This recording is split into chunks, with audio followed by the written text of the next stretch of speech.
ইমাম আহমদ ইবনে হাম্বলের নাম শুনেছেন? হাম্বলি মাযহাবের প্রতিষ্ঠাতা। উনি সফরে বেরিয়েছেন হাদিস কালেকশনের জন্য। প্রচন্ড শীতের রাত, উনি মাগরিবের নামাজ, এশারের নামাজ পড়ে একটা মসজিদে শুয়ে পড়লেন, আর শুয়ে শুয়ে হাদিস পড়তেছেন। আর মনে মনে ভাবলেন রাতটা মসজিদে কাটায় দেই, ফজরের নামাজ পড়ে আবার বেরোবো। কিন্তু দারোয়ান এসে বলে মসজিদে থাকতে পারবেন না, ওঠেন। আহমদ ইবনে হাম্বল বললেন, আমি শুধু রাতটা থাকতে চাই, আমি তো ফজরেরও মুসল্লি, ফজর নামাজ পড়বো তো এই মসজিদে, আমার থাকতে দাও। দারোয়ান তো দেয় না, কেন? মসজিদে থাকার জায়গা না, জান মিয়া। উনি যে আহমদ ইবনে হাম্বল এটা চিনে নাই, থাকতে দেয় না। কি করবে এখন? উনি কাঁথা গুছিয়ে হাদিসের কিতাব নিয়ে কাঁধের মধ্যে ব্যাগ নিয়ে মসজিদ থেকে বের হয়ে গেলেন। কি আর করবেন? প্রচন্ড শীত, আর কাঁপতেছেন বুড়ো মানুষ। প্রতিমধ্যে দেখলেন বাজারে একজন খাব্বাজ, শাবুন খাব্বাজ, যুবক রুটি বিক্রেতা। সে রুটি বিক্রি করে, চুলার মধ্যে রুটি সেকে। সে যে সালাম দিল, আসসালামু আলাইকুম। যুবক বলে, ওয়ালাইকুম আসসালাম। আহমদ ইবনে হাম্বল বলে, যুবক, আমার যাওয়ার জায়গা নেই, সফরে বেরিয়েছি, খুব শীতে কষ্ট পাচ্ছি, রাতে যদি তোমার এই চুলা থেকে একটু আগুন পোহাই, কোনো সমস্যা? যুবক বলে, না না, সমস্যা না, আহলান ওয়া সাহলান, খোশ আমদেদ, আসেন আসেন, আপনি আগুন পোহাইলে আমার সমস্যা কি? সুবহানাল্লাহ পড়েন।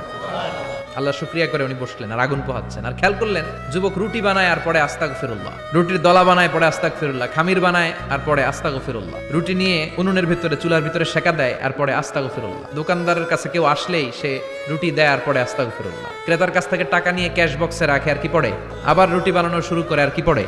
খালি এটাই পড়তেছে। ইমাম আহমদ ইবনে হাম্বল তো অবাক, কিরে এটা আবার কেমন যুবক, খালি আস্তাগফিরুল্লাহ। উনি প্রশ্ন করলেন, যুবক ঘটনা কি? আসার পর থেকেই তোমার দেখতেছি তুমি রুটি বানাও, রুটি বিক্রি করো আর পড়ো আস্তাগফিরুল্লাহ, মালাকা ইয়া শাবাব। যুবক বলে, আস্তাগফিরুল্লাহ আমার সবচেয়ে বেশি পছন্দের আমল, আমি সব সময় আঠার মতে ইস্তেগফারের সাথে লেগে থাকি আর সব সময় পড়তে থাকি আস্তাগফিরুল্লাহ, আর এর বদৌলতে আল্লাহ আমারে মুস্তাজাবুদ দাওয়া বানিয়ে দিয়েছে। আহমদ ইবনে হাম্বল তো অবাক, আনতা মুস্তাজাবুদ দাওয়া? তুমি মুস্তাজাবুদ দাওয়া, রুটিওয়ালা? আমি এত বছর হাদিস পড়াই, আমিও তো মুস্তাজাবুদ দাওয়া না, আর তুমি রুটি বেচো বাজারে, তুমি মুস্তাজাবুদ দাওয়া, তুমি দোয়া করলেই সব কবুল হয়ে যায়? যুবক বলে, না, আনা মুস্তাজাবুদ দাওয়া, আমি আমার জীবনে যত দোয়া করেছি কবুল করে নিয়েছে কে? সব দোয়া কবুল করে নিয়েছে আল্লাহ, একটা দোয়া ছাড়া। আহমদ ইবনে হাম্বলের কৌতূহল, কিউরিসিটি আরো বেড়ে গেল। কি? সব দোয়া কবুল হয়েছে, একটা দোয়া ছাড়া? মাযালিকা দোয়া ইয়া শাব, কি সেই দোয়া?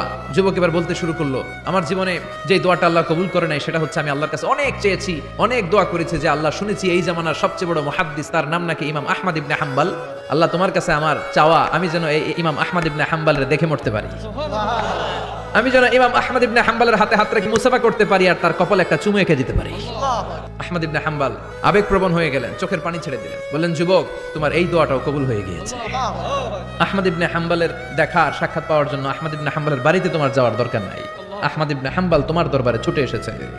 আনা আহমদ ইবনে হাম্বল মুহাদ্দিসুদ দাহর, আমি নিজেই আহমদ ইবনে হাম্বল। যুবক চোখের পানি ছেড়ে দেয়, আহমদ ইবনে হাম্বল চোখের পানি ছেড়ে দেয়। যুবক চিৎকার মেরে ইমাম আহমদ ইবনে হাম্বলকে জড়িয়ে ধরে, হাতে হাত রেখে মুসাফা করে, কপালের মধ্যে চুমু খায়।